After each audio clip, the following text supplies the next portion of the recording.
Salah Abdeslam garde le silence. Le seul suspect en vie des attentats du 13 novembre à Paris a été entendu ce vendredi par les juges d'instruction chargés du dossier. Mis en examen pour assassinat terroriste, le Français de 26 ans a d'entrée de jeu fait valoir son droit au silence, selon le parquet de Paris. Un silence qui ne durera pas, promet son avocat Franck Berton. Sa promesse, c'était de s'exprimer un jour sur ce qu'il avait fait. Et c'est pas aujourd'hui. Et l'important, c'est que ça soit demain. Alors chacun pourra dire ce qu'il a à dire, que c'est pas assez vite, que c'est pas assez rapide. C'est lui qui est le maître du temps, de l'explication et des réponses aux questions du juge. Et l'important, c'est qu'il le fasse un jour. Une attitude proprement scandaleuse selon les parties civiles.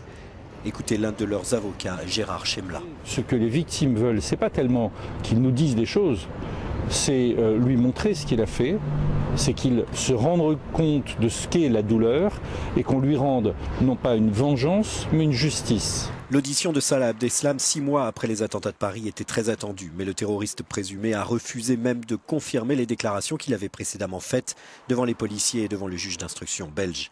Les parties civiles, pour leur part, seront reçues par les juges le 24 mai prochain.